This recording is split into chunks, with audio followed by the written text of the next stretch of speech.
Aku mau kita cerai. Apartemen di Jakarta Selatan ini akan kuberikan padamu. Ambil dan pergilah. Suaminya meletakkan surat gugatan cerai di atas meja makan dan berbicara dengan dingin. 5 miliar rupiah itu uang yang tidak akan bisa kamu kumpulkan seumur hidupmu. Cukup, kan? Pernikahan selama 12 tahun hancur dalam sekejap. Namun, suaminya tidak tahu bahwa apartemen yang ia lemparkan agar istrinya pergi itu adalah angsa yang bertelur emas. Dan ia juga tidak tahu identitas sejati yang tersembunyi di balik sosok istri yang selama ini ia remehkan sebagai ibu rumah tangga biasa. Kisah hari ini dimulai pukul 6 pagi.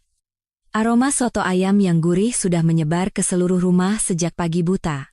Citra Sari, seorang ibu rumah tangga, dengan telaten mengocok telur untuk membuat telur dadar gulung yang keemasan. Itu adalah lauk favorit suaminya, Bayu Pratama. Meja makan yang sederhana namun hangat telah tertata sempurna dengan nasi hangat yang baru matang dan lauk pauk lainnya. Bayu, yang sedang duduk di sofa ruang tamu sambil menonton berita, menghela napas panjang saat menatap punggung Citra yang tidak pernah berubah, pemandangan yang terasa membosankan baginya. Setelah selesai menyiapkan sarapan, Citra tersenyum cerah dan memanggil Bayu. "Sayang, ayo sarapan. Aku buatkan telur dadar gulung kesukaanmu. Kelihatannya enak sekali hari ini." Bayu bangkit tanpa menjawab dan duduk di meja makan.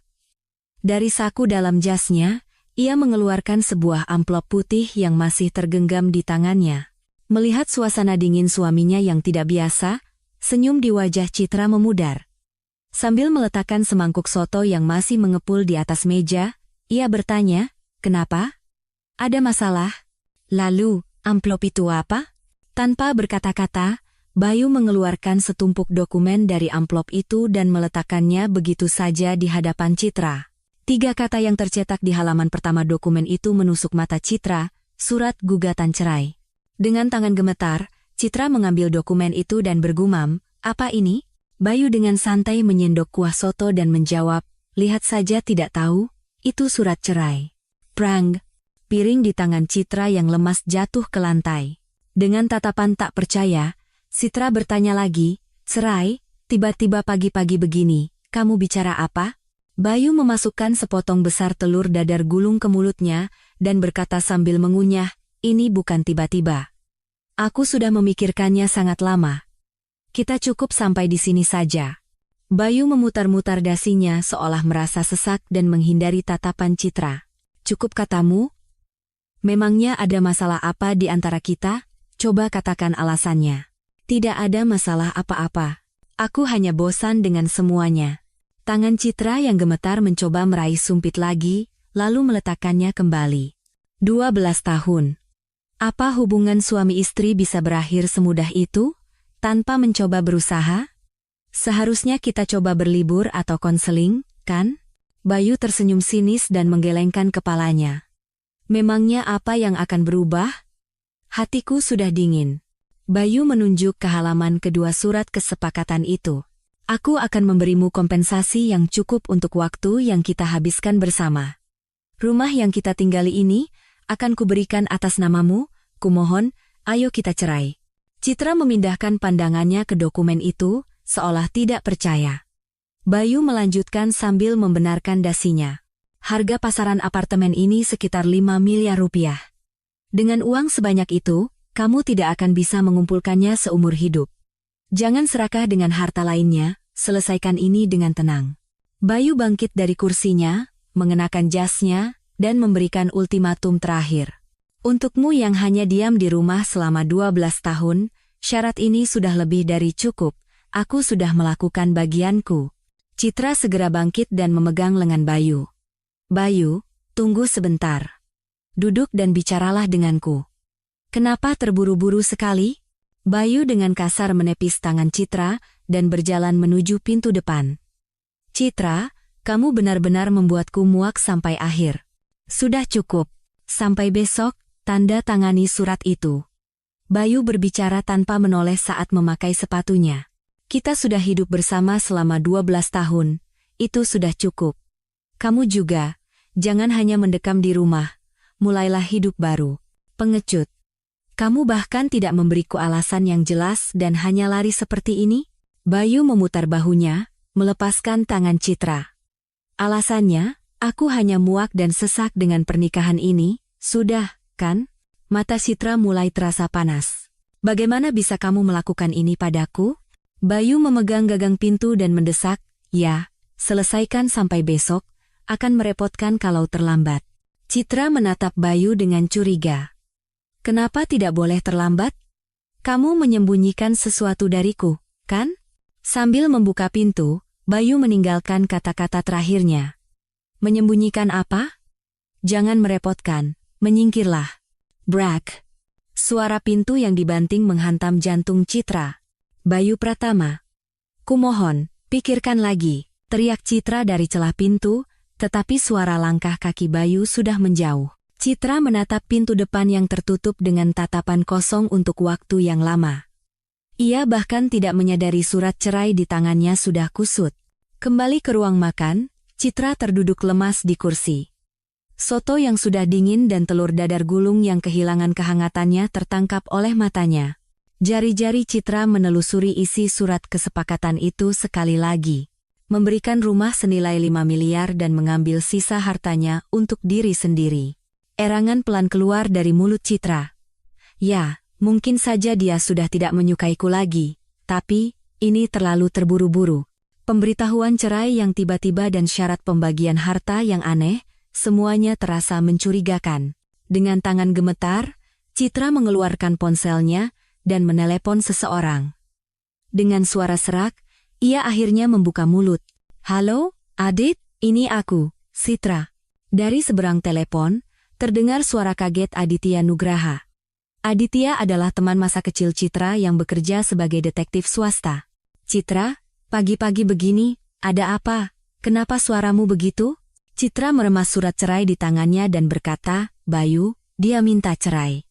Tapi ada sesuatu yang aneh. Aku butuh bantuanmu untuk mencari tahu. Suara Aditya menjadi cemas. Apa? Cerai? Baiklah, aku akan ke rumahmu sekarang. Mungkin butuh waktu sekitar 30 menit.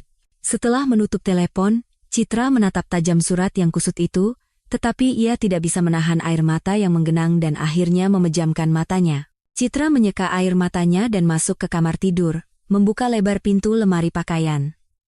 Dari sudut terdalam lemari, ia mengeluarkan sebuah kotak. Saat kotak itu dibuka, yang muncul adalah sebuah brankas kecil yang kokoh. Citra bergumam pada dirinya sendiri, Bayu Pratama, kamu benar-benar membuatku mengeluarkan pedang yang sudah kusimpan selama 10 tahun.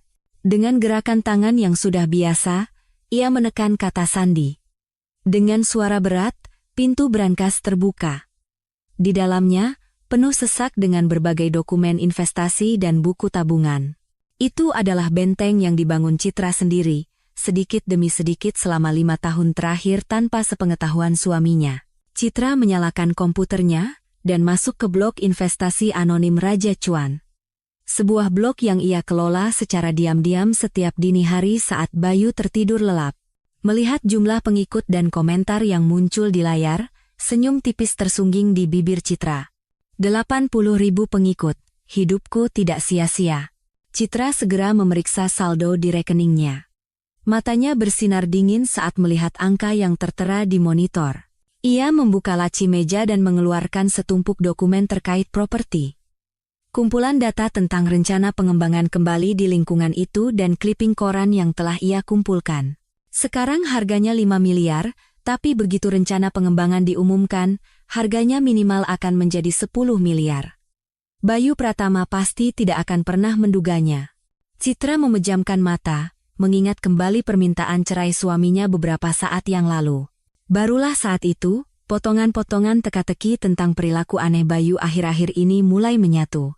Pria yang biasanya pulang pukul 6 sore, kini baru pulang menjelang tengah malam. Setiap hari Sabtu, ia pergi seharian dengan alasan latihan golf. Sambil menatap kalender, Citra bergumam, orang yang tidak pernah memegang stik golf seumur hidupnya, tiba-tiba kenapa jadi hobi main golf? Saat itu, bel pintu berbunyi dengan keras. Aditya telah tiba seperti yang dijanjikan. Citra membuka pintu lebar-lebar dan mendesak, Adit, ayo masuk, maaf memanggilmu mendadak. Masuk ke ruang tamu, Aditya meletakkan tasnya dan bertanya dengan cemas, sebenarnya ada apa? Tiba-tiba cerai? Bayu sudah gila, ya? Citra menyerahkan surat kesepakatan cerai kepada Aditya. Aku tanya alasannya, dia tidak mau menjawab. Katanya dia hanya bosan padaku. Dia bilang akan memberikan rumah ini atas namaku jika aku mau bercerai. Aditya membaca surat itu dan menggelengkan kepalanya. Bayu Pratama yang serakah itu mau memberikan rumah seharga 5 miliar begitu saja? Citra tertawa hampa. Benar, kan? Apa menurutmu itu masuk akal? Memberikan rumah 5 miliar begitu saja. Ini pasti berarti dia menyembunyikan sesuatu. Rumah ini warisan dari ibunya Bayu, tapi rasanya dia terlalu mudah melepaskannya dalam pembagian harta. Karena itu, tolong cari tahu. Kenapa dia begitu terburu-buru ingin bercerai? Baiklah. Beri aku waktu beberapa hari. Aku akan selidiki dari sekitar kantornya dulu. Apa kamu punya firasat lain? Citra menghitung dengan jarinya, menumpahkan semua kecurigaan yang menumpuk. Akhir-akhir ini dia jarang pulang. Dia juga benci golf karena katanya buang-buang uang, tapi setiap akhir pekan dia pergi ke lapangan golf, sepertinya golf hanya alasan. Ada lagi? Citra menghela napas dalam-dalam. Entah kenapa, akhir-akhir ini dia tidak pernah melepaskan ponselnya. Bahkan saat ke kamar mandi pun dibawa. Persis seperti kelakuan tipikal pria selingkuh. Apa mungkin dia benar-benar punya wanita lain dan mengkhianatiku? 2 hari kemudian, Aditya datang lagi ke rumah Citra. Wajahnya tampak dingin dan kaku. Aditya mengeluarkan setumpuk foto dari tasnya dan menyebarkannya di atas meja. Citra, dengarkan baik-baik dan jangan kaget. Citra menelan ludah dan duduk di sofa. Ada apa? Kenapa ekspresimu begitu? Aditya mendorong sebuah foto yang diambil di depan hotel ke arah Citra. Dugaan kita benar. Bayu Pratama, selama 3 tahun terakhir, ternyata menjalin hubungan dengan rekan kerjanya, hubungan yang sangat dalam. Mata Citra bergetar hebat. Dalam foto itu, Bayu merangkul seorang wanita muda dan tersenyum cerah. Namanya Rina Wijaya, 29 tahun. Tim humas di PT Nusantara Listrik. Dengan tangan gemetar, Citra mengambil foto itu. Jadi, dia menipuku selama 3 tahun. Aditya membuka sebuah map. Bukan hanya ini, buktinya lebih dari cukup. Makan di restoran, membelikan tas di mall, semuanya sudah kufoto. Citra tidak bisa berkata apa-apa. Wajah bahagia Bayu di foto itu seolah mencabik-cabik jantungnya. Sambil menggigit bibir, Citra tersenyum pahit. Aku benar-benar bodoh. Orang yang hidup bersamaku selama 12 tahun, aku bahkan tidak tahu apa yang dia lakukan di luar. Maafkan aku, Citra. Membuatmu harus melihat ini. Citra merapikan foto-foto yang berserakan dengan gerakan tegas. Tidak, justru aku berterima kasih. Berkat ini, sepertinya aku bisa menata hatiku. Lalu sekarang bagaimana? Dia pria yang selingkuh. Apa kamu akan menandatanganinya begitu saja? Mata Citra bersinar dingin. Tentu saja harus ditandatangani. Sungguh? Bajingan itu harus dihukum. Adit, aku punya rencana. Sebenarnya, ada sesuatu yang kusembunyikan darimu juga. Citra menunjukkan dokumen dari brankas dan layar komputernya kepada Aditya. Mulut Aditya ternganga. Ya ampun, jadi Raja Cuan yang terkenal itu benar-benar kamu? Iya, benar. Maaf tidak memberitahumu selama ini. Minta maaf untuk apa? Kamu hebat sekali, Citra. Citra membentangkan dokumen pengembangan wilayah. Dan ini bonusnya. Dalam 2 minggu, akan ada pengumuman pengembangan di lingkungan ini. Kalau itu terjadi, harga rumah ini akan naik 2-3 kali lipat. Jadi, rumah yang Bayu berikan seharga 5 miliar itu sebenarnya jackpot senilai lebih dari 10 miliar? Tepat. Dan Bayu Pratama yang tidak peduli dengan properti sama sekali tidak tahu tentang ini. Aditya menepuk lututnya setelah memahami situasinya. Luar biasa. Jadi kalau kamu menerima rumah ini dan bercerai, hanya Bayu yang akan jadi orang bodoh. Ini adalah harga yang pantas. Ganti rugi untuk 12 tahun hidupku. Tentu saja, membayangkannya saja sudah membuatku lega. Aditya menggenggam erat tangan Citra. Jika butuh bantuanku, katakan saja kapanpun, oke? Terima kasih. Oh ya, soal perusahaan Bayu. PT Nusantara Listrik. Bisakah kamu mencari tahu lebih detail tentang itu? Aditya mengangguk dengan mantap. Baiklah. Aku akan gali sampai ke informasi internal PT Nusantara Listrik.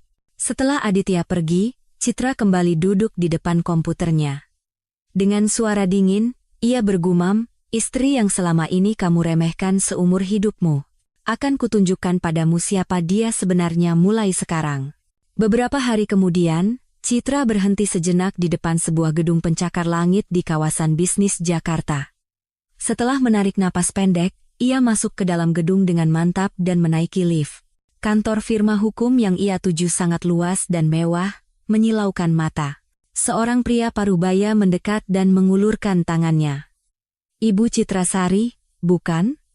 Saya Bahtiar SH, pengacara Anda. Citra menyambut tangannya dan menundukkan kepala dengan hormat. Selamat siang, Pak. Saya Citrasari. Yang sebelumnya sudah berkonsultasi melalui telepon. Pak Bahtiar menerima surat kesepakatan cerai yang disodorkan Citra dan mulai memeriksanya dengan teliti. Kerutan di dahinya semakin dalam saat ia membalik halaman demi halaman. Pak Bahtiar melepaskan kacamatanya, meletakkannya di meja, dan menggelengkan kepala. Ini bukan surat kesepakatan, ini lebih seperti surat pemberitahuan sepihak. Terlebih lagi, Anda memiliki semua bukti perselingkuhannya. Benar, Pak Bahtiar, jawab Citra dengan ekspresi datar. Jika kita mengajukan gugatan pembagian harta, Anda bisa mendapatkan hasil yang jauh lebih menguntungkan daripada syarat saat ini. Namun, Citra menjawab dengan suara mantap. Tidak, Pak. Saya ingin melanjutkannya sesuai kesepakatan ini. Apa? Tapi, kalau begitu, bisakah Bapak membantu merevisi surat kesepakatan ini agar suami saya tidak bisa mengubah pikirannya dan membatalkannya? Pak Bahtiar tampak tidak mengerti, tetapi tidak bertanya lebih jauh. Jika itu memang keinginan klien, baiklah. Setelah keluar dari firma hukum, Citra langsung menuju kantor pertanahan. Ia menyerahkan dokumen-dokumen yang telah disiapkannya kepada petugas di loket. Petugas yang memeriksa dokumen itu berkata dengan kagum, persiapan dokumen Anda sangat sempurna, ini akan diproses dalam beberapa hari. Dengan tatapan penuh harap, Citra memohon kepada petugas. Jika bisa diproses secepat mungkin, saya akan sangat berterima kasih. Setelah menyelesaikan semua prosedur administrasi, Citra menuju kafe tempat ia berjanji bertemu dengan Aditya. Aditya sudah duduk di sana, fokus pada layar laptopnya. Begitu Citra duduk, Aditya bertanya dengan cemas, "Bagaimana? Apa kata pengacara?" Citra menyesap americanonya dan menjawab dengan santai, "Tentu saja dia menyuruhku untuk menggugat. Tapi apa aku mendengarkannya? Aku hanya minta dia memastikan Bayu tidak bisa mengubah keputusannya." Aditya memutar layar laptopnya ke arah Citra dan tersenyum. "Aku sudah mencari informasi lebih lanjut tentang PT Nusantara Listrik." Aditya menunjukkan forum anonim internal perusahaan. Akhir-akhir ini, rumor tentang pengurangan karyawan sedang marak di antara para pegawai. Pembicaraan tentang restrukturisasi sudah mulai muncul. Kalau begitu, aku harus bergerak lebih cepat. Citra mengeluarkan ponselnya dan membuka aplikasi saham. Mulai sekarang, aku akan membeli saham PT Nusantara Listrik. Citra menjelaskan sambil dengan lihai mengoperasikan layar pemesanan. Aku akan membelinya sedikit demi sedikit. Dengan begitu, tidak ada kewajiban untuk melapor. Nanti akan lebih mudah untuk membuat kejutan besar. Aditya bertanya setengah bercanda, "Citra, jangan-jangan kamu mau mengambil alih perusahaan Bayu?" Citra menjawab dengan suara penuh percaya diri, "Akuisisi mungkin tidak, tapi menjadi pemegang saham mayoritas, bisa. Rumor restrukturisasi akan membuat harga saham anjlok, jadi ini kesempatan yang sangat bagus." "Apa itu mungkin dengan uang yang kamu miliki?" Citra menekan kalkulator untuk memastikan. "Lebih dari cukup. Semakin banyak rumor buruk beredar, semakin baik." Aditya berdecak kagum. "Luar biasa, Citrasari. Bajingan itu pasti tidak akan pernah membayangkannya." Bagaimana dia bisa membayangkannya setelah begitu meremehkanku? Malam itu, Bayu pulang lebih awal dari biasanya. "Oh, tumben pulang cepat," sapa Citra acuh tak acuh sambil menyiapkan makan malam. Bayu melempar jasnya ke sofa dan menjawab, "Iya, pekerjaan selesai lebih awal hari ini." Sambil melonggarkan dasinya dengan kasar, Bayu langsung ke pokok pembicaraan. "Oh ya, surat kesepakatannya sudah siap?" Citra menjawab dengan tenang sambil mengaduk sup. "Sudah. Aku akan melakukan sesuai keinginanmu. Ayo kita cerai." Bayu terdiam sejenak, tampak terkejut. "Keputusanmu lebih cepat dari yang kuduga. Tidak ada syarat lain?" Sambil meletakkan mangkuk sup di meja, Citra berkata, "Tidak ada. Rumah ini saja sudah cukup." Wajah Bayu menunjukkan kelegaan yang jelas. Ia menghela napas lega. "Pikiran yang bagus. Ini bukan syarat yang buruk untukmu, kan? Kalau begitu, besok kita langsung ke kantor catatan sipil untuk mendaftar." "Baiklah. Pastikan rumah ini sudah atas namaku. Baru setelah itu aku akan tanda tangan, tidak boleh ada pembatalan." Bayu tersenyum kecil, seolah merasa kasihan. "Kamu takut aku akan mengambil rumah ini lagi? Aku memberikannya padamu dengan rasa bersalah atas 12 tahun kebersamaan kita. Jangan khawatir." "Oh begitu. Baiklah, aku akan tambahkan klausul itu di surat kesepakatan. Sekarang, ayo makan." Makan malam terakhir dari 12 tahun pernikahan mereka berlangsung dalam keheningan yang menyesakan. Saat itu, Bayu membuka mulut dengan canggung. "Selama ini, kamu sudah bekerja keras." Citra mengangkat kepalanya dan menatap Bayu. Tiba-tiba, "Apa maksudmu?" "Bukan apa-apa. Hanya saja, selama 12 tahun kamu sudah bekerja keras mengurus rumah tangga." "Aku mengakuinya." Citra menjawab singkat, "Terima kasih sudah berpikir begitu." Dalam hati, Citra menelan makanannya dengan pikiran yang berbeda. Sikap arogan Bayu yang meremehkannya sampai akhir membuat ia ingin tertawa sinis. Sambil meletakkan sendoknya, Citra berkata dengan tulus, "Baiklah, Bayu Pratama, semoga kamu juga sukses dengan awal barumu, aku mendukungmu." "Ya." "Aku terkejut kamu sepertinya memahamiku." Reaksi tak terduga dari Citra yang selama ini patuh membuat Bayu bingung. "Aku yang masak, jadi kamu yang cuci piring. Sekali-sekali aku ingin mencobanya." "Oh, baiklah. Akan kulakukan." Segera setelah makan selesai, Citra masuk ke kamarnya dan kembali duduk di depan komputer. Ia menggenggam erat mouse-nya, bersiap untuk perang sesungguhnya yang akan dimulai besok. Keesokan harinya saat jam makan siang, kantin perusahaan Bayu ramai oleh para karyawan. Berbeda dari biasanya, Bayu makan dengan senyum lebar hingga ke telinga. Sikap Bayu yang tidak bisa menyembunyikan kegembiraannya menarik perhatian rekan-rekannya. Pak Tono dari tim humas bertanya sambil mengunyah kerupuk, "Pak Bayu, hari ini menang lotre?" "Ya, kenapa senang sekali?" Bayu dengan sengaja meletakkan sendoknya dengan keras dan tersenyum. "Sebenarnya, ada kabar baik yang ingin saya sampaikan kepada kalian semua." Pak Dodi dari tim penjualan menatap dengan antusias. "Kabar baik apa? Jangan-jangan kamu dipromosikan sendirian?" Bayu dengan suara penuh kemenangan membuat pengumuman mengejutkan. "Saya, akhirnya akan menikah." Suara bising di kantin seolah terhenti sejenak. Pak Tono berteriak dengan mata terbelalak. "Apa? Tiba-tiba, siapa pasangannya?" "Jangan kaget, ya. Dia Rina Wijaya dari tim kita. Sebenarnya, kami sudah berpacaran selama 3 tahun. Pak Dodi hampir menyemburkan nasi di mulutnya. "Kalian berdua pacaran?" Bayu dengan tenang meminum airnya dan menjelaskan, "Ya, sudah saatnya saya menikah, kan?" Pak Tono menepuk-nepuk pundak Bayu dengan keras. "Wah, selamat ya. Akhirnya bujangan terakhir di tim kita menikah juga." Pak Dodi mengacungkan jempolnya. "Bayu, kamu benar-benar beruntung.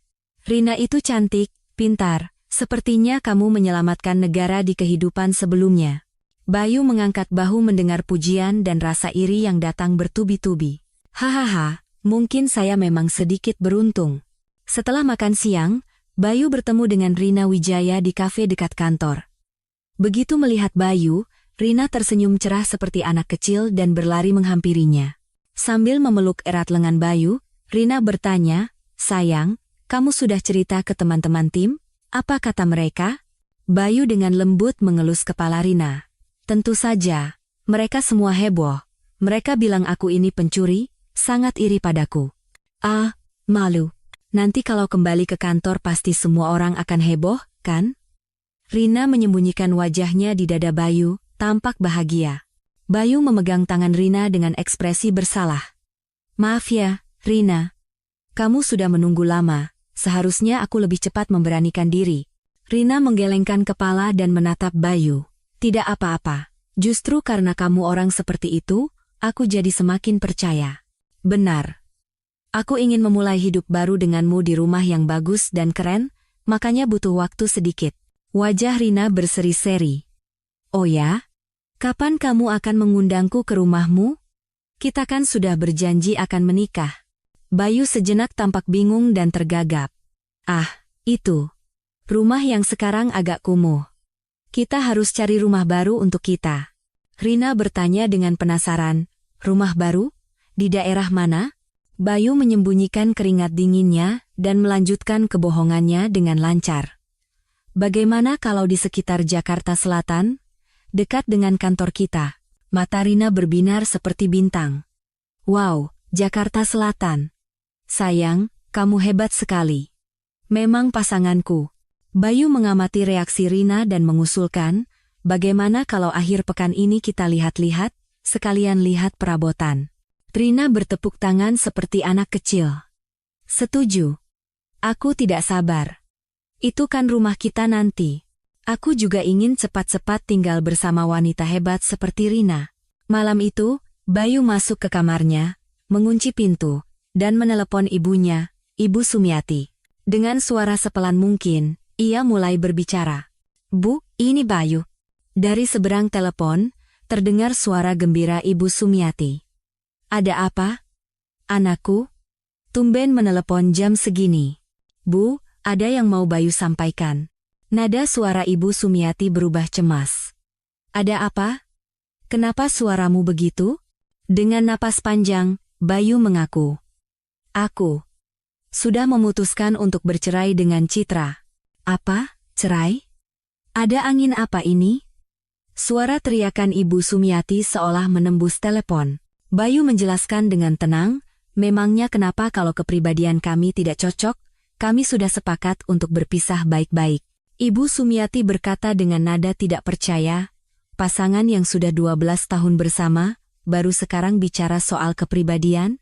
Bayu menambahkan dengan hati-hati, "Dan rumah yang kami tinggali sekarang, aku berikan pada Citra." Suara Ibu Sumiati naik 1 oktav. "Apa katamu? Kamu sudah gila. Rumah yang ibu berikan saat kamu menikah itu kamu berikan padanya?" Bayu merendahkan suaranya dan membela diri, "Tapi itu syarat perceraiannya, Bu. Sebagai gantinya, semua harta lain jadi milikku." Ibu Sumiati memotong perkataan Bayu dan berteriak, "Siapa yang mengizinkanmu memberikan rumah dari ibu? Wanita licik itu pasti sudah berencana memeras anakku." "Ibu tidak mau tahu, kamu batalkan?" "Bu, bukan begitu. Pokoknya tidak." "Tutup teleponnya, dasar anak bodoh." Keesokan harinya, saat Bayu sudah berangkat kerja dan hanya Citra yang ada di rumah, bel pintu berbunyi dengan kasar. Saat Citra membuka pintu, Ibu Sumiati berdiri di sana dengan wajah tegang. "Ibu, ada apa kemari?" Tanpa memberitahu dulu, Ibu Sumiati mendorong Citra dan melangkah masuk ke dalam rumah. "Apa aku harus memberitahu dulu kalau mau datang ke rumah anakku sendiri?" Citra berusaha tersenyum dan mempersilakan ibu mertuanya ke ruang tamu. "Silakan duduk dulu, Bu.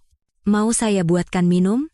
Tanpa duduk di sofa, Ibu Sumiati menatap tajam ke arah Citra. "Tidak perlu minum. Langsung saja ke intinya." "Baik, Bu. Silakan. Aku sudah dengar semuanya dari Bayu. Kamu bercerai untuk merebut rumah ini, kan?" Citra menjawab dengan tenang, "Bukan seperti itu, Bu." Ibu Sumiati meninggikan suaranya. "Lalu apa? Anak yang selama 12 tahun diam-diam mengurus rumah, kenapa tiba-tiba jadi begini?" Citra sejenak memejamkan matanya, lalu membukanya. Dari dalam tas, ia mengeluarkan sebuah foto dan meletakkannya dengan tenang di meja di hadapan Ibu Sumiati. Foto Bayu dan Rina yang sedang merangkul mesra dan tersenyum lebar. Ibu Sumiati mengambil foto itu dan mendekatkannya ke wajahnya. Ini apa? Bu, bukan saya yang meminta cerai. Dan rumah ini pun, dia yang menawarkannya. Bayu yang minta cerai? Siapa perempuan ini? Citra menjawab dengan suara tenang, saya dengar dia rekan kerja Bayu. Katanya sudah berhubungan selama 3 tahun. Sambil menggoyangkan foto itu, Ibu Sumiati berusaha menyangkal. Ini pasti hanya foto biasa antar rekan kerja. Masa karena ini kamu minta cerai? Citra menghela napas dalam-dalam. Masih ada puluhan foto seperti ini, Bu. Tapi saya tidak ingin menunjukkannya lagi pada Ibu. Tangan Ibu Sumiati mulai gemetar. Benarkah, Bayuku? Citra mengucapkan kata-kata terakhirnya. Secara hukum, saya bisa mendapatkan jauh lebih banyak. Tapi saya hanya ingin rumah ini dan menyelesaikan semuanya dengan tenang. Ibu Sumiati terdiam untuk waktu yang lama. Ia hanya bisa menatap bergantian antara foto di tangannya dan wajah Citra. Pukul 6 sore. Di sebuah kafe di depan gedung PT Nusantara Listrik, Citra Sari duduk di dekat jendela, memandangi kerumunan orang yang keluar dari kantor saat jam pulang kerja. Dengan cepat, Citra membandingkan wajah di foto yang ia pegang dengan orang-orang yang lewat. Tepat pada saat itu, seorang wanita muda dengan wajah yang familiar muncul dari lobi gedung. Wajahnya sama persis dengan Rina Wijaya di dalam foto. Citra keluar dari kafe dan langsung mencegat Rina. Mbak Rina Wijaya? Rina terkejut dan berhenti melangkah. Ya, Anda kenal saya? Siapa ya? Dengan suara dingin dan jelas, Citra memperkenalkan dirinya. Saya Citra Sari. Saya yang hidup bersama Bayu Pratama selama 12 tahun. Wajah Rina seketika pucat pasi. Tas tangan yang tersampir di bahunya jatuh ke lantai dengan bunyi buk. Dengan suara gemetar, Rina bertanya, maksud Anda, apa, Mas Bayu, sudah menikah? Citra mengangkat tangan kirinya, menunjukkan cincin kawin di jari manisnya. Ya, kami sudah menikah selama 12 tahun. Rina menutup mulutnya dengan kedua tangan dan menggelengkan kepala. Tidak mungkin. Tidak mungkin. Dia bilang dia masih lajang. Air mata segera menggenang di mata Rina. Bukan hanya saya, semua orang di kantor juga tahu begitu. Citra melipat tangannya di dada dan berkata dengan dingin. Kalau begitu, Mbak Rina Wijaya, selama 3 tahun ini Anda telah menjadi selingkuhan. Tertipu oleh pria beristri. 3 tahun? Bagaimana Anda tahu berapa lama kami? Saya tahu semua tentang kalian berdua. Keluar masuk hotel, kencan, semuanya. Rina menangis dan mencoba menjelaskan. Saya benar-benar tidak tahu. Saya bersumpah tidak tahu kalau Mas Bayu sudah menikah. Jangan bohong. Kalian sudah bersama selama 3 tahun, bagaimana mungkin tidak tahu? Sambil menyeka air matanya, Rina berkata dengan panik, sungguh, saya memang merasa aneh karena dia tidak pernah sekalipun mengundang saya ke rumahnya, tapi saya tidak pernah menyangka ada rahasia seperti ini. Rina mulai menceritakan secara detail. Kami selalu bertemu di luar. Dia juga hampir tidak pernah bercerita tentang keluarganya. Jadi, Anda bahkan tidak tahu di mana Bayu tinggal, alamat rumahnya. Rina mengangguk. Waktu bertemu kalian juga pasti selalu singkat, kan? Sambil menyeka sudut matanya dengan sapu tangan, Rina menjawab, benar. Di akhir pekan paling lama hanya setengah hari, dan di hari kerja hanya bertemu sebentar di malam hari. Dia selalu bilang mau pulang untuk belajar. Saya kira dia orang yang sangat pekerja keras. Barulah saat itu Citra menyadari kesalahpahamannya. Wanita muda di hadapannya ini juga korban, yang dimanfaatkan habis-habisan oleh pria bernama Bayu Pratama. Suara Citra menjadi lebih lembut. Begitu ya, Anda benar-benar tidak tahu. Saya turut prihatin. Rina menundukkan kepalanya dan meminta maaf. Saya benar-benar minta maaf, tapi saya juga benar-benar tertipu. Citra dengan lembut memegang bahu Rina. Saya yang salah paham, maafkan saya. Jangan minta maaf. Anda juga korban, kan? Bayu Pratama, dia benar-benar pria yang jahat. Rina berhenti menangis dan bertanya, Tapi, bagaimana Anda bisa tahu? Suami saya tiba-tiba meminta cerai, jadi saya menyewa detektif, dan hubungan kalian pun terungkap. Rina bertanya dengan ekspresi rumit. Jadi, dia menceraikan Anda untuk menikah dengan saya? Citra memberitahukan fakta krusial kepada Rina. Mungkin saja. Betapa dia meremehkan saya sampai-sampai dia menyembunyikan pernikahannya dan mendekati Anda, menipu Anda selama 3 tahun. Wajah Rina mengeras karena tak percaya. Sambil mengepalkan tangannya, Rina berkata, saya harus segera menemuinya dan menuntut penjelasan. Dia pasti berencana menipu saya seumur hidup. Citra memegang lengan Rina dan menahannya. Tunggu sebentar. Kalau kita bertindak gegabah seperti itu, kita sendiri yang rugi. Kenapa? Kita harus segera mengungkap semuanya dan membuatnya malu di seluruh kantor. Ada cara yang lebih pasti dan memuaskan. Cara untuk membuat Bayu Pratama membayar mahal atas perbuatannya. Citra berbisik ke telinga Rina. Bayu Pratama telah menipu kita berdua dengan sempurna. Jadi, kita juga harus menipunya sekali saja dengan benar. Rina benar-benar terpikat oleh kata-kata Citra. Citra menjelaskan rencananya.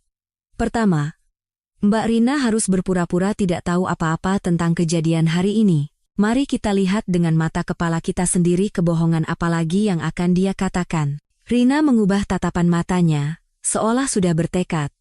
Jadi, Anda ingin saya berakting? Benar.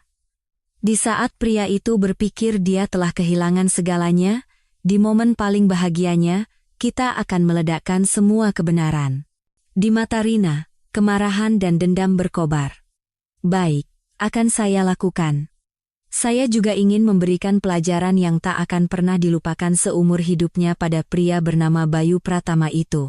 Citra mengulurkan tangannya kepada Rina. Kalau begitu, pertemuan kita hari ini adalah rahasia kita berdua. Rina menyambut tangan Citra.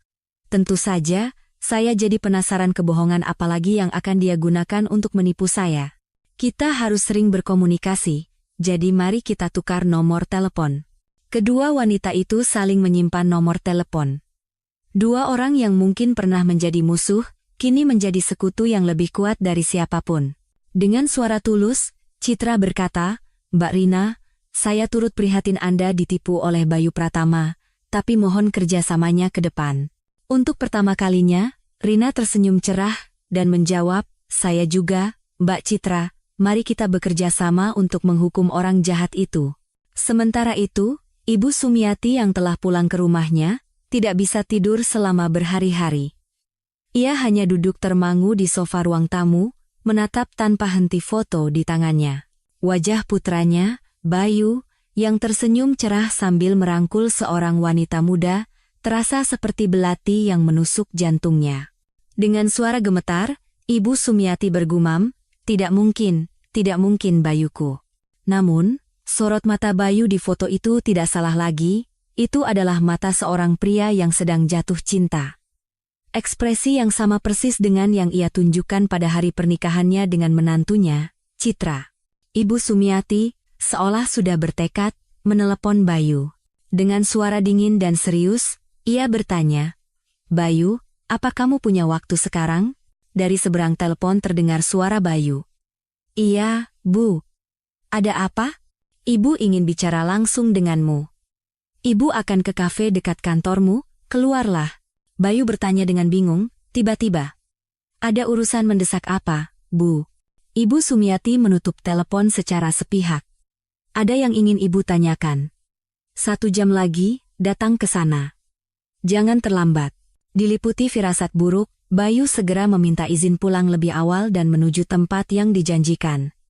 Saat masuk ke kafe, di sudut dekat jendela, ibunya duduk dengan ekspresi sedingin es. Bayu duduk di seberangnya dan bertanya, Bu, ada apa sampai datang ke kantor? Ibu Sumiati menatap lurus ke mata Bayu dan berkata, kamu menyembunyikan sesuatu dari Ibu, kan? Bayu tertawa canggung dan mengalihkan pandangannya. Menyembunyikan apa? Soal perceraian dan memberikan rumah pada Citra kan, sudah aku ceritakan semua. Ibu Sumiati menembakkan pertanyaan langsung. Kenapa kamu tidak cerita soal Rina Wijaya? Wajah Bayu seketika pucat pasi. Tangannya yang hendak mengangkat cangkir kopi gemetar di udara. Bayu mati-matian berpura-pura tidak tahu. Rina Wijaya, siapa itu? Sambil mengamati reaksi putranya, Ibu Sumiati melanjutkan, katanya rekan kerjamu. Gadis yang sangat cantik. Bayu berusaha menjawab dengan tenang, memang ada nama itu di kantor, tapi kenapa dengannya? Ibu Sumiati bertanya dengan tatapan curiga yang tidak hilang. Benar hanya rekan kerja? Bayu meninggikan suaranya dan menyangkal, tentu saja. Aku kan bahkan belum resmi bercerai. Apa yang ibu bayangkan? Ibu Sumiati berkata dengan suara sedingin es. Kalau begitu, kenapa kamu pergi ke hotel bersamanya? Apa itu juga bagian dari pekerjaan? Prank. Cangkir kopi terlepas dari tangan Bayu dan jatuh ke meja. Sambil tergopoh-gopoh membersihkan tumpahan kopi dengan tisu, Bayu berteriak, "Hotel? Apa maksud ibu? Siapa yang mengatakan omong kosong seperti itu pada ibu?" Ibu Sumiati berkata terus terang, "Siapa yang memberitahu tidak penting. Ibu punya fotonya, jadi berhenti berbohong." Pada saat itu, Bayu menyerah. Bahunya terkulai, dan kepalanya tertunduk lesu. Ibu Sumiati bertanya seolah memastikan untuk terakhir kalinya, "Jadi benar, kamu benar-benar selingkuh dengannya?" Dengan suara pasrah, Bayu mengaku, "Rina itu wanita yang baik, Bu, jauh lebih pintar, dan berbakat dibandingkan Citra. Aku akan menikah dengan Rina." Ibu Sumiati berteriak tak percaya, "Berbakat? Apa itu pantas kamu katakan sekarang?" Bayu menjawab dengan nada penuh keluhan, "Ibu tidak tahu betapa sesak dan tertekannya aku hidup bersama Citra." Sambil memukul meja, Ibu Sumiati membentak, "Sesak lalu kamu selingkuh? Kamu mengkhianati istri sahmu yang sudah menyiapkan makan dan mencuci pakaianmu selama 12 tahun?" Bayu bangkit dari kursinya dengan kesal. "Ini hidupku. Mulai sekarang ibu juga jangan ikut campur." Ibu Sumiati menatap putranya dengan mata penuh kekecewaan. Bayu pergi meninggalkan kafe tanpa menoleh ke belakang. Dan rumah itu sudah atas nama Citra. Entah dia mau menyerahkannya pada siapa atau menjualnya, jangan ikut campur. Semuanya sudah berakhir. Keesokan paginya, Ibu Sumiati memasak sop buntut di dapur sambil menghela napas. Ia menambahkan banyak bawang goreng kesukaan Citra, membuat rasanya gurih. Sambil mengaduk sup, Ibu Sumiati bergumam, kasihan sekali dia. Pasti hatinya sudah hancur lebur selama ini.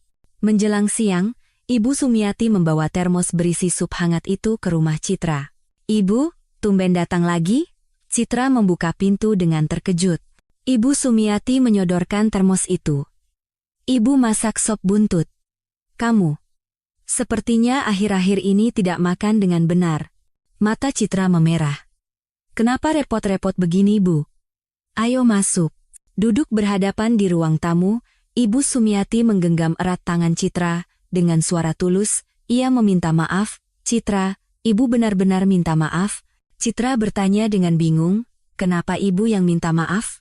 Mata Ibu Sumiati berkaca-kaca. Ibu salah mendidik anak. Karena salah didik, makanya dia jadi seperti itu. Citra menepuk-nepuk punggung Ibu Sumiati untuk menghiburnya. "Jangan begitu, Bu. Kalau Ibu menangis, saya juga jadi ikut menangis." Sambil menghela napas, Ibu Sumiati berkata, "Kemarin Ibu bertemu dengan si Bayu, dia mengaku semuanya dengan mulutnya sendiri." Citra mengangguk dengan tenang. "Oh, begitu ya, Bu." Ibu Sumiati menggenggam tangan Citra lebih erat.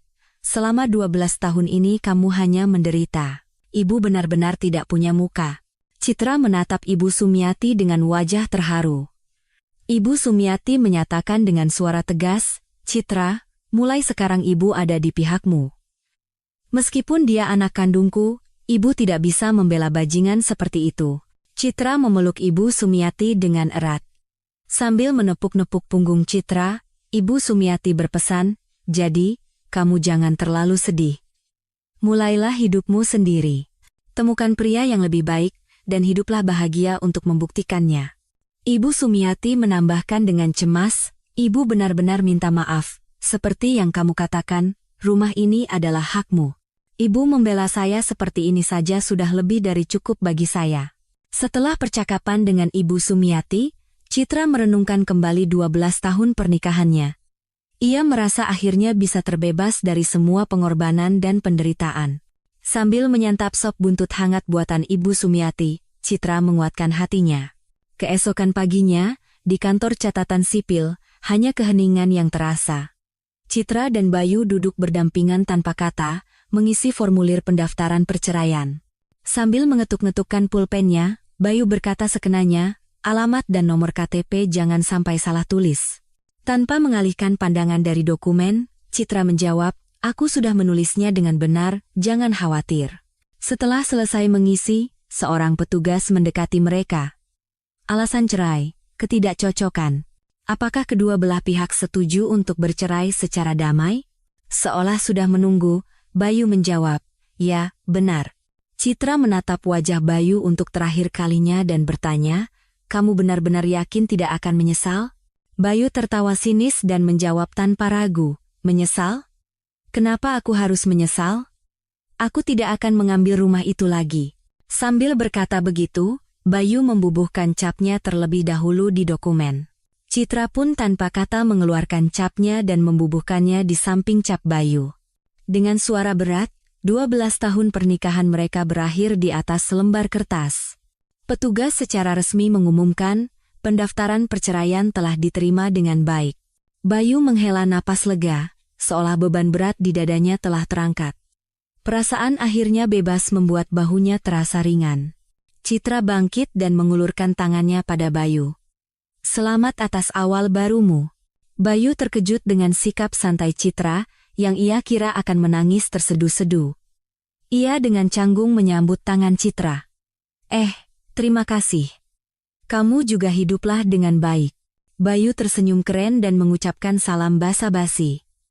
Citra, nanti kita masih bisa saling menanyakan kabar, kan?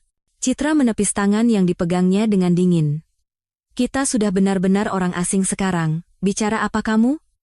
Jangan hubungi aku lagi. Citra langsung berbalik dan meninggalkan kantor catatan sipil terlebih dahulu. Bayu, melihat punggung Citra yang sedingin es, merasa ada yang tidak beres.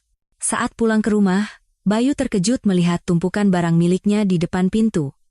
Dari pakaian, buku, hingga barang-barang pribadi lainnya, semuanya sudah dikemas dalam kardus. Citra berdiri di depan pintu dengan tangan terlipat di dada. Ini semua apa? Dengan suara tegas, Citra berkata, lihat saja tidak tahu? Itu barang-barangmu. Kita sudah bercerai, dan rumah ini sudah atas namaku, kamu harus pergi. Bayu berteriak tak percaya, pergi? Tiba-tiba aku harus pergi kemana? Aku bahkan belum dapat rumah baru. Itu urusanmu. Rumah ini sekarang milikku, jadi segera pergi. Suara Bayu berubah memohon. Beberapa hari saja. Boleh aku tinggal beberapa hari lagi? Setidaknya sampai aku dapat kamar kos. Citra membuka lebar pintu depan dan memberi isyarat. Tidak bisa. Pergi hari ini juga. Akhirnya, Bayu terpaksa membawa satu persatu kardus berisi barang-barangnya dan meninggalkan rumah. Saat di mana ia diusir dengan tangan kosong dari tempat yang selama 12 tahun ia yakini sebagai rumahnya. Sambil meletakkan kardus di lantai, Bayu menggerutu, wanita kejam. Benar-benar tidak punya perasaan. Bayu segera menelepon Rina. Rina, ini aku. Dari seberang telepon, terdengar suara cemas Rina. Mas Bayu? Ada apa? Kenapa suaramu begitu? Aku. Sepertinya harus pindah rumah mendadak. Kok mendadak sekali? Bayu berbohong dengan lancar. Aku menjual rumah yang sekarang untuk membeli rumah baru kita. Tapi tanggal kontraknya bentrok, jadi aku harus segera keluar. Ya ampun, jadi sekarang kamu tidak punya tempat tinggal? Bayu bertanya dengan hati-hati. Jadi, Rina, bolehkah aku menumpang di rumahmu beberapa hari? Rumahku. Mas Bayu kan tahu? Sempit sekali, nanti kamu tidak nyaman. Tidak apa-apa, aku hanya butuh tempat tidur. Beberapa hari saja. Rina menolak dengan suara penuh penyesalan. Maaf sekali mas. Kamu kan tahu aku tidak suka tempat sempit dan sesak. Sepertinya tidak bisa. Tiba-tiba Rina mendapat ide cemerlang dan meninggikan suaranya. Untuk sementara, tinggal di hotel saja.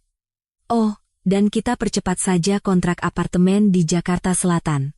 Bayu tergagap dan mengalihkan pembicaraan. Ah, apartemen di Jakarta Selatan. Tapi Rina, setelah kupikir-pikir, bagaimana kalau daerah lain?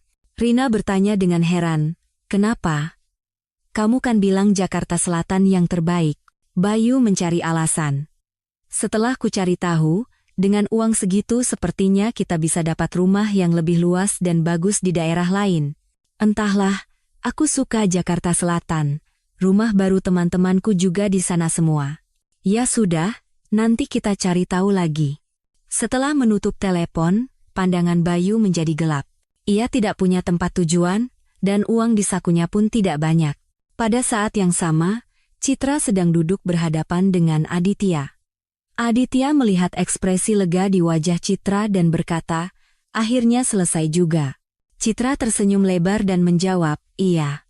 Sekarang aku benar-benar bebas. Aditya mengeluarkan sebuah map dari tasnya. Kalau begitu, sekarang saatnya memulai tahap kedua dari rencana kita. Mata Citra bersinar penuh tekad. Benar. Ayo kita beli lagi saham PT Nusantara Listrik. Aditya menunjukkan grafik di layar laptopnya. Kebetulan harga sahamnya terus turun. Sekarang saatnya untuk memborong. Sempurna. Bayu Pratama pasti tidak akan pernah menyangka istri yang ia kampakkan sedang membeli saham perusahaannya. Malam itu, Bayu yang tidak punya tempat tujuan, akhirnya menyewa sebuah kamar di losmen kumuh. Namun, di dalam kamar yang sepi itu, Bayu diliputi oleh kecemasan yang mendalam. Ruang konferensi balai kota penuh sesak dengan panas yang menyengat. Puluhan wartawan dan warga menahan napas, menatap ke arah panggung. Itu adalah momen bersejarah di mana wali kota akan mengumumkan rencana pengembangan wilayah secara langsung.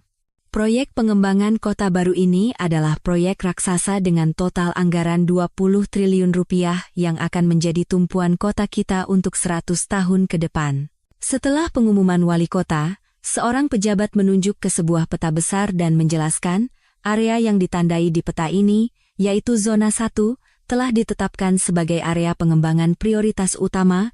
Malam itu, semua berita utama di stasiun televisi menayangkan berita ini secara besar-besaran. Seorang reporter melaporkan dari lokasi dengan suara bersemangat. Ya, saya sekarang berada di lokasi Zona 1 pengembangan. Hanya dalam 1 hari setelah pengumuman, harga properti meroket. Lingkungan rumah Citra seketika dipenuhi oleh para spekulan properti. Seorang agen properti berteriak-teriak di depan gerbang rumah Citra. Pemilik rumah ada? Kami akan beli tunai 8 miliar. 8 miliar. Ibu sebelah rumah yang kebetulan lewat mencibir. Cih, dengan 8 miliar mau nawar di sini? Agen itu segera memegang ibu itu dan bertanya, aduh, Bu, kalau begitu berapa yang pas? Dengan situasi sekarang, minimal harus tawar 10 miliar baru bisa diajak bicara. Pada saat yang sama, Bayu Pratama yang sedang berbaring di tempat tidur losmen sambil menonton TV, tiba-tiba bangkit. Di layar, pemandangan familiar dari lingkungan tempat tinggalnya terpampang jelas, seorang reporter melaporkan dengan suara lantang. Apartemen ini, yang baru 2 minggu lalu terjual seharga 5 miliar rupiah, kini harga penawarannya sudah jauh melampaui 8 miliar rupiah. Bayu bergumam ke arah layar TV. Tidak. Ini tidak masuk akal. Dengan tangan gemetar, Bayu menelepon Citra. Citra menjawab dengan suara tenang, seolah tidak terjadi apa-apa. Halo? Bayu bertanya dengan panik. Citra, kamu lihat berita? Lihat tidak. Citra menjawab sambil menguap. Berita apa? Aku tidak nonton TV. Pengembangan wilayah.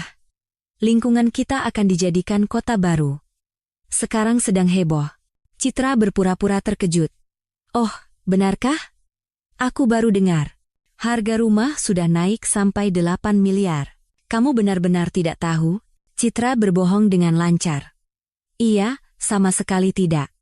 Tadi ibu sebelah datang memberitahu, jadi aku baru tahu. Suara Bayu berubah menjadi isak tangis. Lalu bagaimana? Berarti aku baru saja memberimu lotre senilai 8 miliar begitu saja. Citra menjawab dengan santai. Tapi kan kamu sudah berjanji tidak akan pernah mengambil rumah ini lagi. Kenapa sekarang bicara lain? Itu kan dulu, sekarang harganya 8 miliar, naik 3 miliar. Citra dengan dingin menarik garis batas. Lalu apa hubungannya denganku? Ini sekarang rumahku. Bayu mulai memohon di telepon. Citra, kumohon, kembalikan setengah bagian rumah itu padaku. Ini tidak adil. Siapa ya yang menandatangani surat kesepakatan itu dengan tangannya sendiri?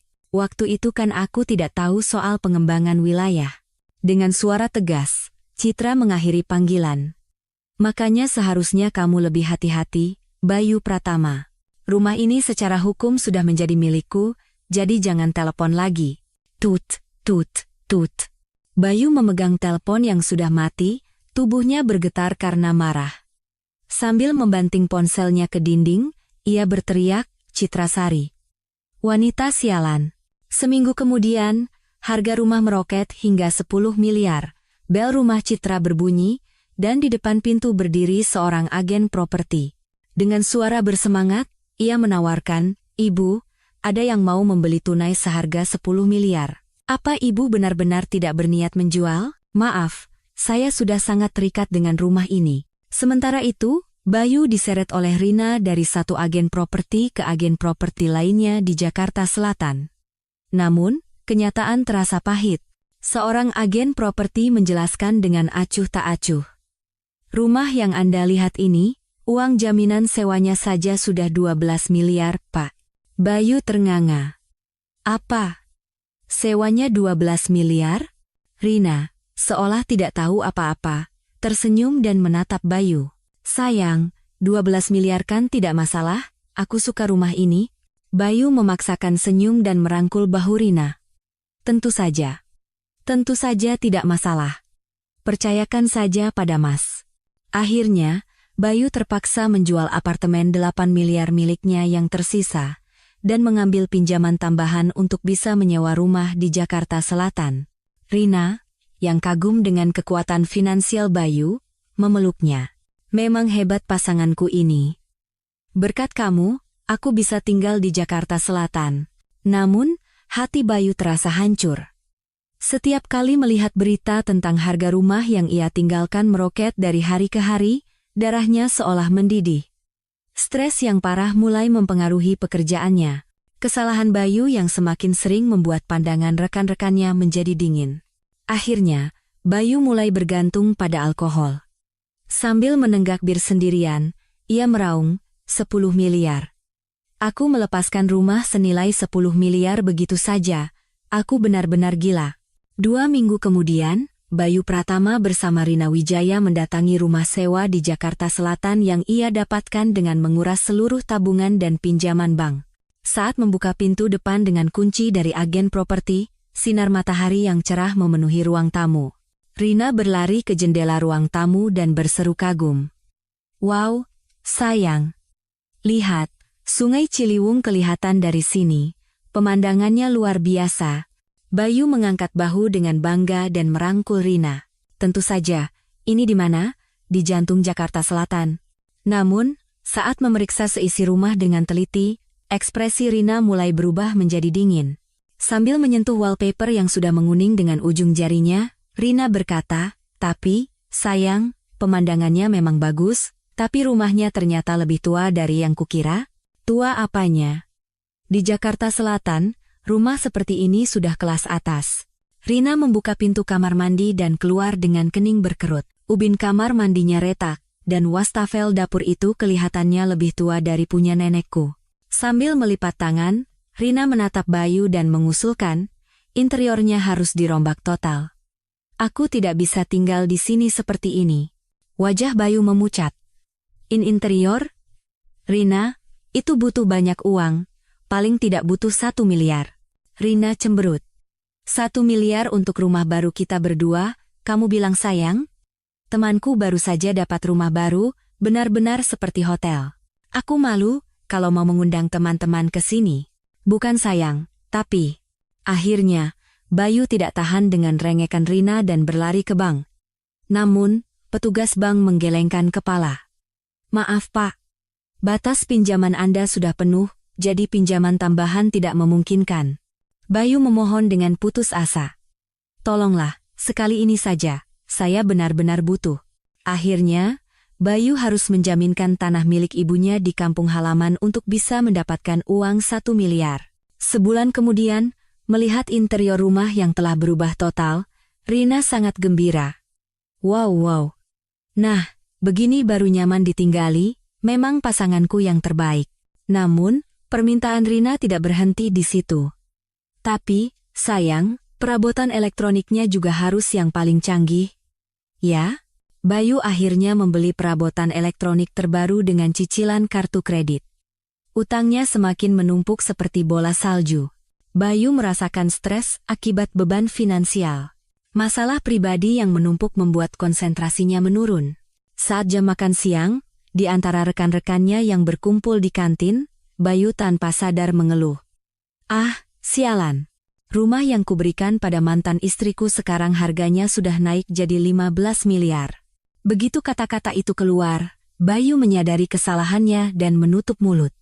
Semua pandangan di kantin tertuju padanya. Pak Dodi bertanya dengan mata terbelalak, mantan istri? Bayu, kamu pernah menikah? Bayu berkeringat dingin dan tergagap membela diri. Ah, bukan, hanya pacar lama, salah bicara saja. Pak Tono menatap Bayu dengan curiga. Katanya kamu pacaran dengan Rina selama 3 tahun, dan barusan kamu jelas-jelas bilang mantan istri.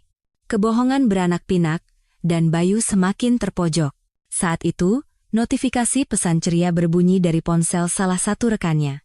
Sebuah postingan baru muncul di forum anonim perusahaan. Breaking news. Bayu Pratama dari tim Humas ternyata sudah menikah. Berpura-pura lajang dan selingkuh dengan Rina Wijaya selama 3 tahun. Postingan itu menyebar ke seluruh perusahaan dalam sekejap. Hah? Serius? Ini namanya penipuan pernikahan, kan? Kasihan sekali Mbak Rina, ditipu selama 3 tahun. Pantas saja akhir-akhir ini dia sering melamun dan tidak fokus kerja. Mungkin merasa bersalah. Pada saat yang sama, di kantor tim Humas, wajah Rina yang sedang tertawa sambil minum kopi bersama rekan-rekannya berubah pucat pasi. Rekan-rekannya menatap Rina dengan iba. Rina, kamu tidak apa-apa? Rina langsung bangkit dan berlari ke arah Bayu. Semua karyawan di kantor menahan napas, menyaksikan mereka. Dengan tangan gemetar, Rina menyodorkan layar ponselnya ke wajah Bayu. Jelaskan ini apa? Bayu memegang lengan Rina dan menariknya ke ruang rapat. Rina meraung dan menuntut penjelasan. Kamu sudah menikah, bagaimana bisa kamu mengaku lajang? Rina, tenang dulu, dengarkan aku. Aku sudah cerai. Semuanya sudah berakhir. Rina meninggikan suaranya. Sudah cerai lalu selesai? Kamu menipuku habis-habisan selama 3 tahun. Tahu tidak betapa orang-orang menertawakan dan mengasihaniku? Rina menepis tangan Bayu dan berlari keluar dari ruang rapat. Bayu mengejarnya dan memohon.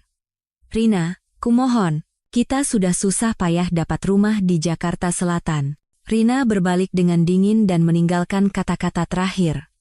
Tinggallah sendirian di rumah itu. Aku tidak sudi hidup dengan pembohong. Sejak hari itu, Bayu menjadi manusia tak kasat mata di kantor. Rekan-rekannya menghindarinya seperti melihat hama, dan manajernya memanggilnya secara khusus untuk memberikan peringatan. Bayu Pratama, jangan membuat seluruh perusahaan ribut karena masalah pribadimu. Akhir-akhir ini kinerjamu juga berantakan, fokuslah bekerja. Lebih buruk lagi, sore itu, telinga Bayu mendengar kabar yang mengejutkan. Ia tidak sengaja mendengar bisik-bisik rekan-rekannya di pantry. Sudah lihat daftar pemegang saham yang baru? Ada nama Citra Sari di sana. Siapa ya? Entahlah, marganya Sari, sepertinya bukan keluarga direktur utama. Jantung Bayu seolah jatuh ke lantai. Dengan tangan gemetar, ia mencari data pengumuman di komputernya. Perkataan rekannya benar. Pengumuman perubahan pemegang saham, Citra Sari. Akuisisi lebih dari 5% saham, naik status menjadi pemegang saham utama. Pikiran Bayu menjadi kosong. Istri biasa yang selama 12 tahun hanya mengurus buku kas dengan uang belanja yang ia berikan, bagaimana mungkin? 5% saham berarti, setidaknya dana lebih dari 10 miliar rupiah. Dengan suara gemetar, Bayu bergumam, tidak mungkin. Dari mana Citra dapat uang sebanyak itu? Saat itu, semua potongan teka-teki menyatu. Mengetahui informasi pengembangan wilayah sebelumnya, menyetujui perceraian dengan mudah, menerima rumah dan pergi dengan dingin, semuanya adalah rencana. Sambil berkeringat dingin, Bayu berpikir, aku ditipu, yang benar-benar ditipu adalah aku. Erangan putus asa keluar dari mulut Bayu. Pada saat yang sama, di ruang VIP sebuah perusahaan sekuritas, kepemilikan saham Citra Sari di PT Nusantara Listrik telah melampaui 5%. Seorang petugas membungkuk 90 derajat pada Citra dan memberi selamat. Selamat, Ibu Citra Sari. Mulai hari ini, Anda telah menjadi pemegang saham utama PT Nusantara Listrik. Citra tersenyum elegan dan menjawab, terima kasih. Mohon kerjasamanya ke depan. Di samping Citra, Aditya sedang memeriksa reaksi perusahaan secara real-time di laptopnya. Kantor sekarang pasti sedang gempar. Citra menatap keluar jendela dengan ekspresi puas. Aku bisa membayangkan betapa terkejutnya Bayu Pratama. Pada saat yang sama, kantor PT Nusantara Listrik benar-benar gempar. Rina Wijaya, dari mejanya, diam-diam memposting sesuatu di forum anonim perusahaan. Pemegang saham baru yang diumumkan tadi, Citra Sari, katanya mantan istri Bayu Pratama dari tim Humas, menceraikan istri sehebat itu, rasakan akibatnya. Postingan itu memicu reaksi eksplosif dalam sekejap. Hah? Serius? Mantan istri Bayu jadi pemegang saham utama perusahaan kita? 5% itu minimal 10 miliar. Kenapa dia menceraikan istri seperti itu?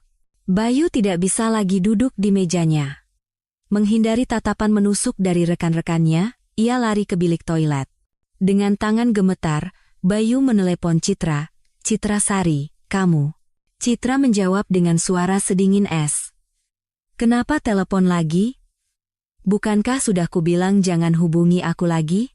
Bayu bertanya dengan panik. Kamu jadi pemegang saham perusahaan kami? Apa itu benar-benar kamu? Iya, benar. Memangnya ada masalah? Bayu berteriak tak percaya. Dari mana semua uang itu? 5% itu lebih dari 10 miliar. Apa kamu menjual rumahku? Citra menjawab dengan dingin, rumahnya tidak kujual, aku membelinya dengan kemampuanku sendiri, dan entah rumah itu kujual atau tidak, itu bukan urusanmu. Wanita yang hanya hidup dari gajiku, bagaimana bisa mengumpulkan uang sebanyak itu? Citra tertawa sinis dan mengungkapkan kebenarannya. Setiap kali kamu pergi kerja, setiap dini hari saat kamu mendengkur tidur, aku mati-matian belajar dan berinvestasi. Kamu mungkin tidak akan pernah tahu seumur hidupmu. Bayu membeku di tempat, masih memegang telepon. Sore itu, Citra membuat pengumuman mengejutkan di blog investasinya, Raja Cuan. Selamat siang, 80.000 pengikutku. Selama ini saya beraktivitas secara anonim, nama saya Citra Sari. Pengungkapan nama asli Citra membuat internet heboh. Berbagai media berlomba-lomba memberitakannya.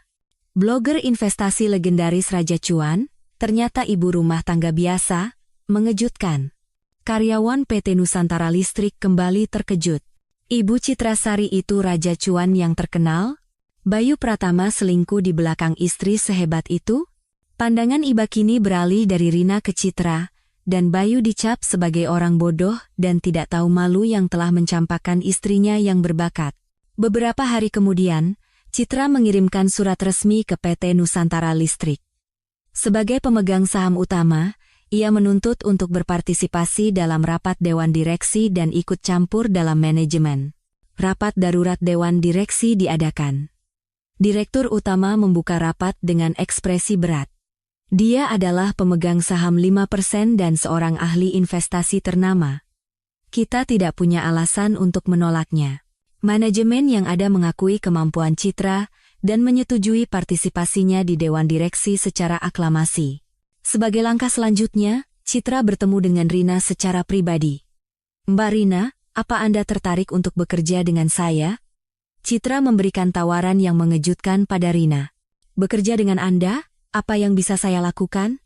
Citra memegang tangan Rina dan memberinya semangat. Luka yang Anda terima karena Bayu Pratama, Sekarang saatnya membalasnya dengan kemampuan Anda. Tolong ambil peran sebagai asisten penasihat investasi saya.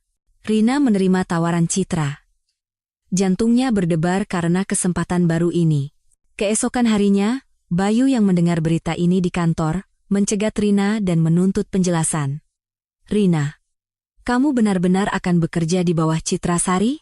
Rina menepis tangan Bayu dengan dingin dan bertanya balik, iya, memangnya kenapa? Bagaimana kamu bisa melakukan ini padaku? Di antara kita. Rina tertawa hampa. Hubungan kita? Kamu tidak tahu malu, ya?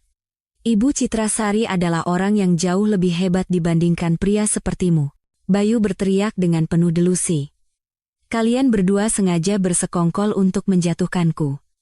Kamu sengaja menggodaku, kan? Rina tersenyum sinis dan pergi. Kamu bahkan sudah punya delusi penganiayaan?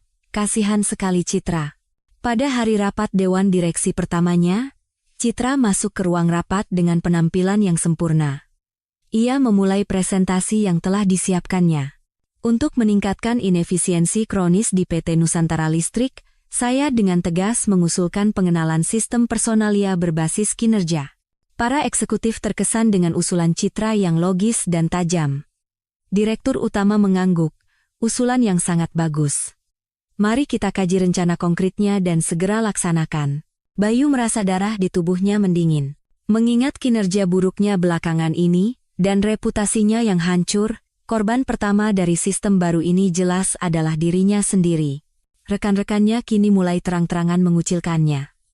Saya tidak bisa satu proyek dengan Bayu. Saya tidak mau kena masalah dengan Ibu Citra Sari. Bayu benar-benar terisolasi di kantor. Ia merinding memikirkan kecerdasan Citra yang mengendalikan segalanya dari atas kepalanya. Orang yang hidup bersamaku selama 12 tahun. Ternyata orang yang begitu menakutkan. 6 bulan kemudian, Citra Sari menjual seluruh 10% saham PT Nusantara Listrik yang telah ia kumpulkan. Ia merealisasikan keuntungan dengan sempurna pada titik puncak ketika harga saham melonjak lebih dari 30%. Seorang petugas melaporkan kepada Citra dengan antusias. Setelah dipotong pajak, keuntungannya akan melebihi 15 miliar rupiah. Anda benar-benar hebat. Citra tersenyum puas.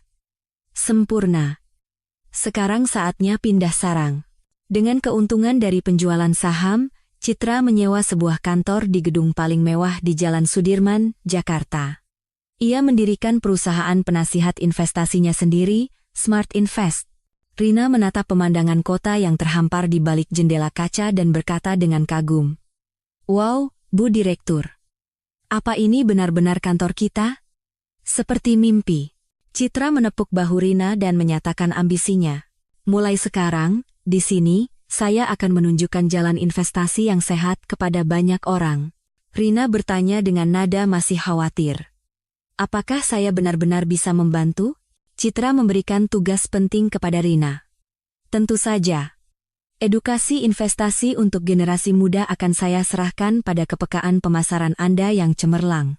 Berita pendirian Smart Invest dengan cepat menjadi topik hangat di industri. Berbagai majalah ekonomi dan wanita berlomba-lomba mengangkat kisah sukses Citra. Dari ibu rumah tangga terpinggirkan menjadi miliarder, kisah sukses ajaib Direktur Citra Sari. Dari Raja Cuan ke Smart Invest, membawa angin segar di dunia investasi Indonesia. Beberapa hari kemudian, Ibu Sumiati datang ke kantor baru Citra membawa bekal makan siang yang dibuatnya dengan penuh kasih. Ibu, ada apa sampai kemari?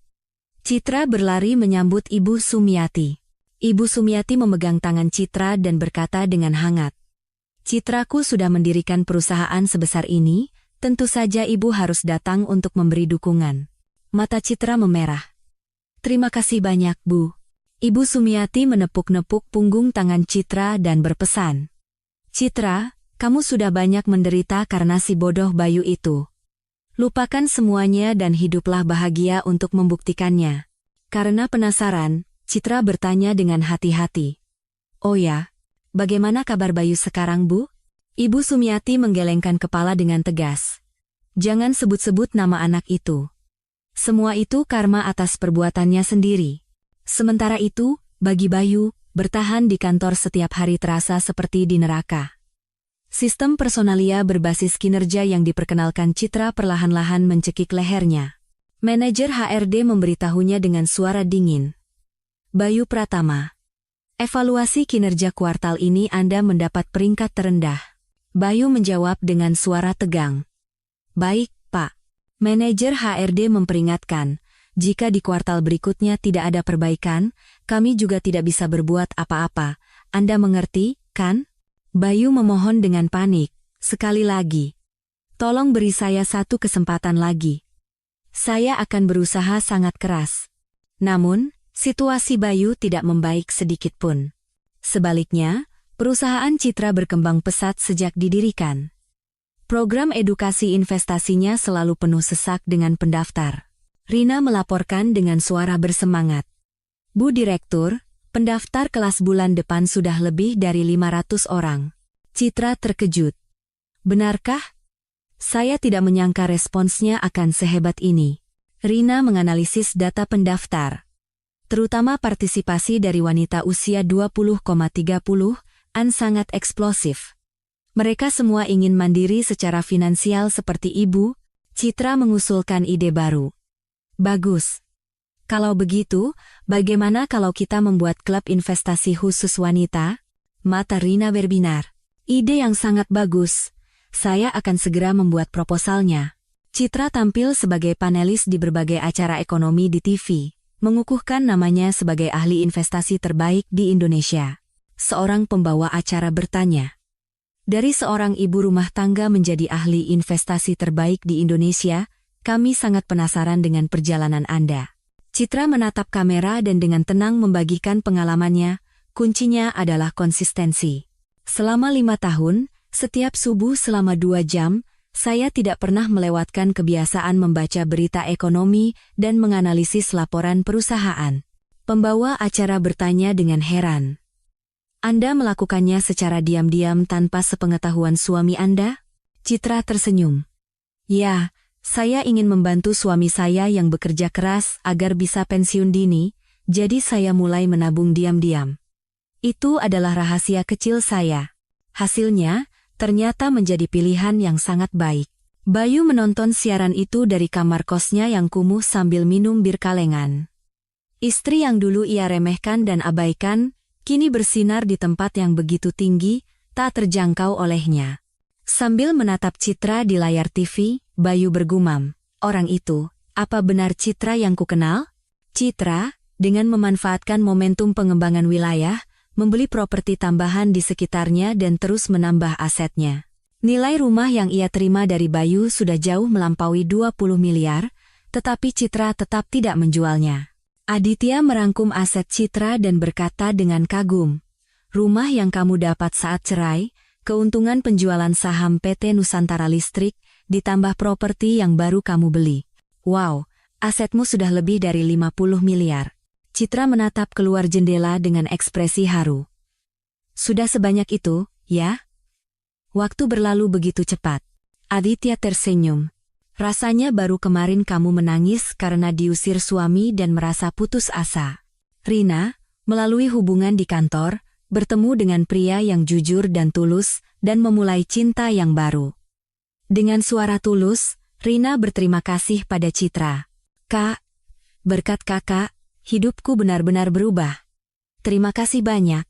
Citra memegang tangan Rina dan berkata, bukan begitu. Tanpa semangat dan kemampuan Rina, perusahaan kita juga tidak akan ada. Kita adalah mitra terbaik yang saling menguatkan. 1 tahun yang lalu, 2 wanita yang berdiri di ujung dunia, kini menjadi sekutu terbaik yang tak terpisahkan. Citra berdiri di dekat jendela kantornya, menatap jalanan Jakarta yang berkilauan. Dengan kekuatannya sendiri, ia bangkit dari keputusasaan dan akhirnya mencapai semua yang ia inginkan. Di wajah Citra, terpancar senyum yang lebih bebas dan bahagia dari sebelumnya. Setahun berlalu, pada suatu hari musim semi yang cerah, Aditya Nugraha berjalan bersama Citra Sari di Taman Suropati yang dipenuhi bunga-bunga bermekaran. Mereka berbicara dengan nyaman seperti teman lama. Aditya menatap wajah Citra yang berjalan di sampingnya dan berkata, Citra, kamu benar-benar banyak berubah. Citra tersenyum sambil menyipitkan mata karena silaunya matahari. Oh ya, bagaimana berbedanya? Aditya berkata dengan tulus. Dulu, ekspresimu selalu seperti tertekan oleh sesuatu. Tapi sekarang, kamu terlihat benar-benar bebas. Sambil menghirup dalam-dalam udara musim semi yang bercampur aroma bunga, Citra menjawab, benar. Baru sekarang aku merasa benar-benar menjalani hidupku sendiri. Mereka duduk berdampingan di bangku taman untuk beristirahat sejenak. Tiba-tiba, Aditya menatap Citra dengan ekspresi serius. Sambil menatap tangannya di pangkuannya, Aditya berkata dengan hati-hati, Citra, sebenarnya ada sesuatu yang sudah sangat lama ingin kukatakan padamu. Citra menatap Aditya dengan penasaran. Apa? Kenapa seperti ada masalah besar? Aditya memberanikan diri dan mengaku. Kita sudah berteman sejak kuliah, kan? Sebenarnya, sejak saat itu aku sudah menyukaimu. Citra tampak sangat terkejut, matanya membelalak. Sungguh? Aku sama sekali tidak tahu. Aditya tersenyum pahit, mengenang masa lalu. Waktu itu ada Bayu di sisimu, jadi tidak ada tempat bagiku untuk menyatakan perasaanku. Setelah kamu menikah, apalagi? Citra bertanya dengan bingung. Tapi, kenapa kamu membicarakannya sekarang? Aditya menatap mata Citra dan menyampaikan perasaannya yang tulus. Saat kamu berada di titik terendah, saat aku mendampingimu, aku menjadi yakin. Ini bukan sekadar persahabatan, ini cinta. Citra terdiam untuk waktu yang lama. Orang satu-satunya yang diam-diam berada di sisinya saat ia merasa paling putus asa. Perlahan, Citra membuka mulut. Adit, kamu tidak tahu betapa aku berterima kasih padamu. Bahkan saat seluruh dunia memunggungiku, kamu tetap ada di sisiku. Sambil memegang tangan Aditya, Citra berkata, terima kasih banyak, sungguh, tapi, perasaan cinta.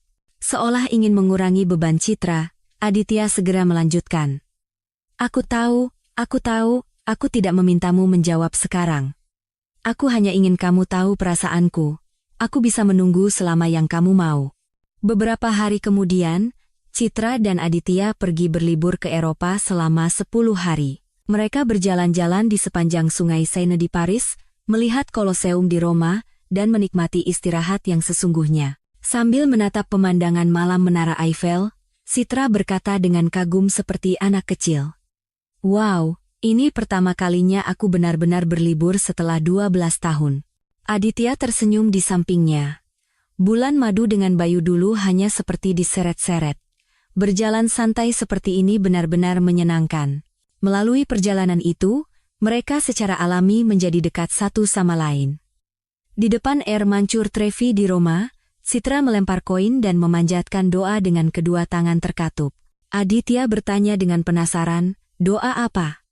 Beritahu aku saja. Citra tersenyum jahil. Rahasia. Kalau diberitahu nanti tidak terkabul.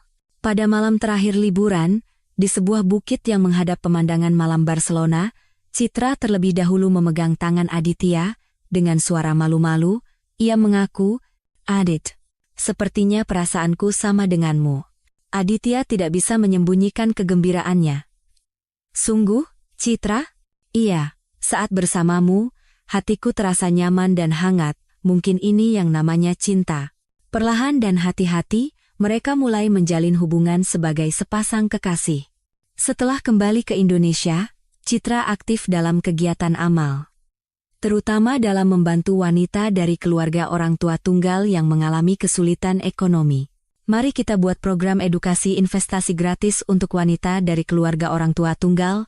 Tujuannya bukan keuntungan, tapi bantuan yang tulus. Usulan Citra didukung penuh oleh Rina dan semua staf.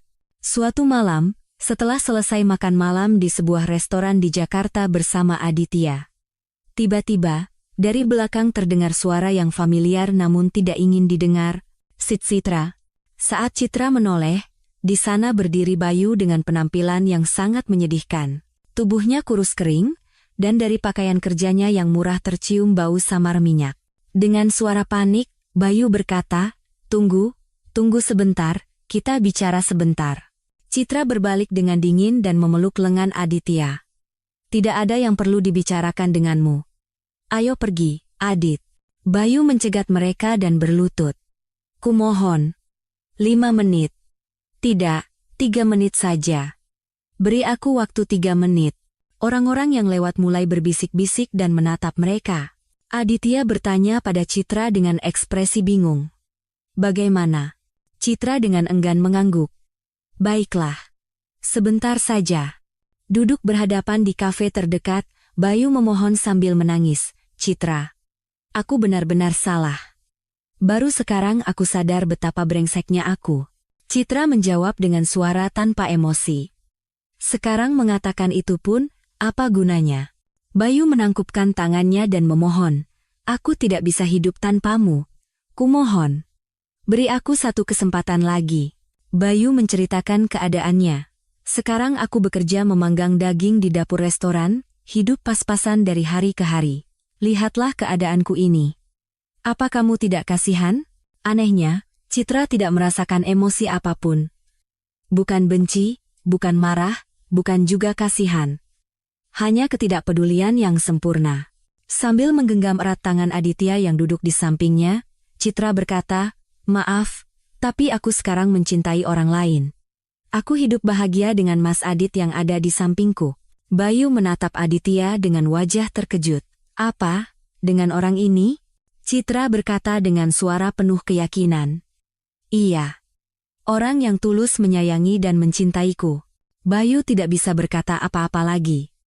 Ia baru menyadari dengan pedih bahwa yang ia campakkan bukan hanya seorang istri, tetapi seluruh dunia yang pernah mencintainya. Sebagai pertanyaan terakhir, Bayu bertanya, jadi ini benar-benar akhirnya? Sambil bangkit dari kursinya, Citra berkata, sudah berakhir sejak lama. Kamu juga, hiduplah dengan hidupmu sendiri.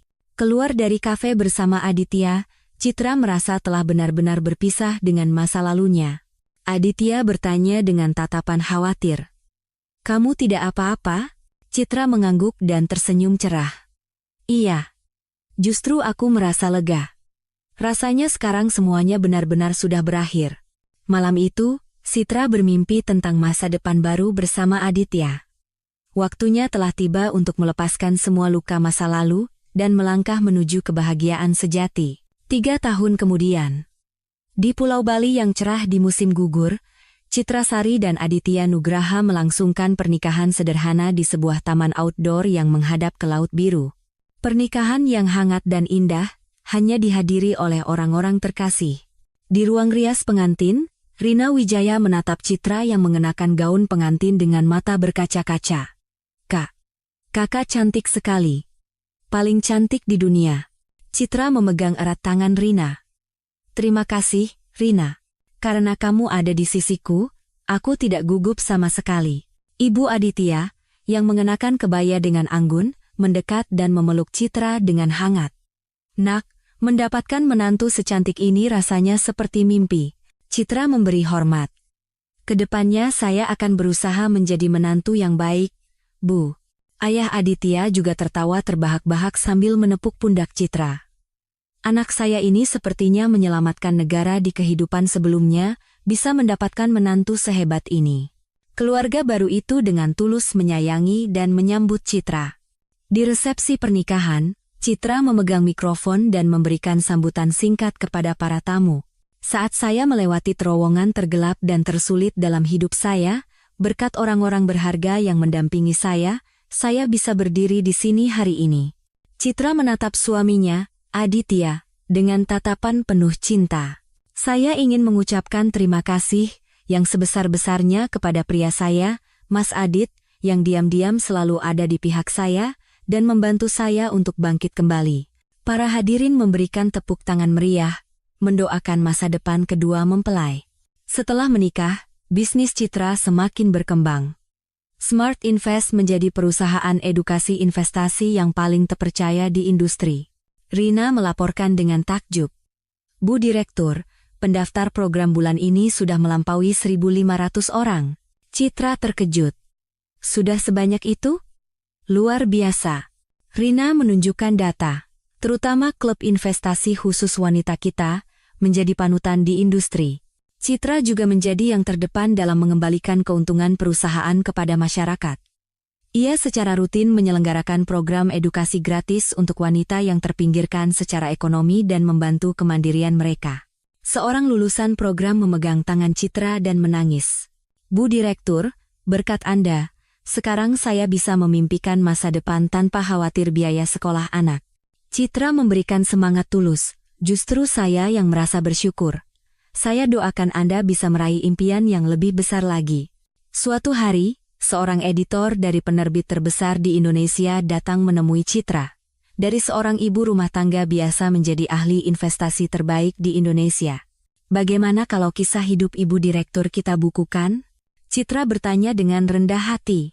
"Apakah kisah saya benar-benar akan membantu orang lain?" Editor itu berkata dengan yakin. "Tentu saja. Kisah Ibu Direktur akan menjadi bukti harapan dan keberanian bagi banyak wanita."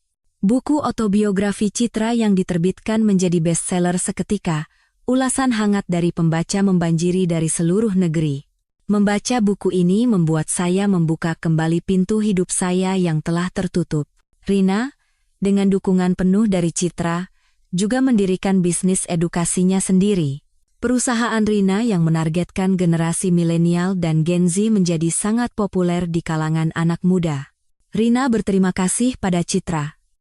"Kalau bukan karena kakak, saya yang sekarang tidak akan ada. Terima kasih banyak telah membantu saya meraih mimpi saya sendiri." Citra dengan tulus memberi selamat atas kesuksesan Rina. "Bukan, itu berkat kemampuan yang Rina miliki. Aku hanya memberikan kesempatan kecil." Pada ulang tahun pernikahan pertama mereka, Citra dan Aditya dianugerahi seorang anak. Ibu Aditya adalah yang paling bahagia, dengan hati-hati mengelus perut Citra. "Ya ampun, Citraku akan menjadi ibu. Keinginan seumur hidupku terkabul." Citra tersenyum. "Ibu juga sekarang akan menjadi nenek." Sementara itu, Bayu masih belum bisa lepas dari kehidupannya yang sulit. Ia berpindah-pindah dari satu restoran ke restoran lain, bertahan hidup dari hari ke hari. Suatu hari, di toko buku yang ia masuki secara kebetulan, Bayu menemukan buku Citra di rak bestseller. Melihat wajah Citra yang tersenyum cerah di sampul buku, Bayu membeku di tempat. Sambil memegang buku itu, ia bergumam, "Benar-benar sudah menjadi orang dari dunia yang berbeda." Membeli buku itu dan membacanya semalaman, Bayu menyadari betapa bodoh dan butanya ia sebagai seorang suami. Aku benar-benar bodoh." Bayu menangis terseduh-seduh, tetapi waktu tidak menunggunya. 9 bulan kemudian, Citra melahirkan seorang putri yang sehat. Aditya menangis haru saat menggendong bayi kecil yang berharga itu di pelukannya. "Anakku, putriku cantik sekali." Aditya mencium kening Citra yang basah oleh keringat dan berbisik. "Kamu sudah bekerja keras, sayang, terima kasih dan aku mencintaimu." Citra tersenyum bahagia. "Sekarang, kita benar-benar menjadi keluarga yang utuh. Mohon bimbingannya ke depan." Pada hari pulang dari rumah sakit, Citra menatap keluar jendela dan merenungkan kembali 4 tahun terakhir. Momen saat ia dicampakkan oleh suaminya dan jatuh ke dalam jurang keputusasaan, kini bersanding dengan kebahagiaan yang cemerlang saat ini. Sambil menggendong bayinya, Citra bergumam, semuanya benar-benar seperti mimpi. Aditya dengan hangat merangkul bahu Citra. "Ini bukan mimpi. Ini adalah kenyataan yang kamu ciptakan dengan kekuatanmu sendiri." Citra menjawab dengan suara penuh percaya diri. "Ya, benar. Ini adalah hidup yang kubuat sendiri." Saat itu, telepon dari Ibu Sumiati berdering. "Citra, apa kabar? Anaknya tumbuh sehat?" Citra menjawab dengan ceria. "Iya, Bu, tumbuh sangat sehat." Ibu Sumiati berkata dengan tulus.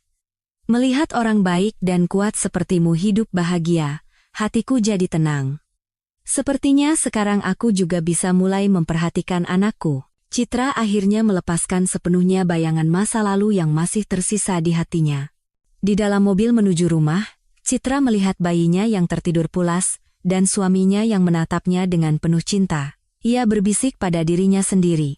"Menikmati kebahagiaan utuh, bersama orang-orang yang kucintai, inilah balas dendam terbaik."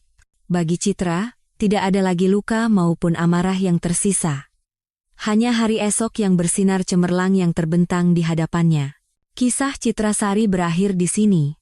Perjalanan seorang wanita yang selama 12 tahun hidup sebagai ibu rumah tangga biasa, yang melalui pengkhianatan suaminya, menemukan kemampuan tersembunyinya dan jati dirinya yang sejati. Citra menyusun rencana yang cermat untuk balas dendam, tetapi pada akhirnya ia menyadari bahwa kemenangan sejati bukanlah dengan menjatuhkan seseorang, melainkan dengan menciptakan kebahagiaannya sendiri. Ia melampaui amarah dan dendam terhadap Bayu, menemukan cinta sejati dengan Aditya Nugraha, persahabatan yang kuat dengan Rina, dan meraih kesuksesannya sendiri. Terkadang, saat tergelap dalam hidup bisa menjadi sinyal untuk sebuah awal yang baru. Seperti Citra, jika kita percaya pada kekuatan yang tersembunyi di dalam diri kita dan melangkah maju selangkah demi selangkah, siapapun bisa menulis akhir bahagia versinya sendiri.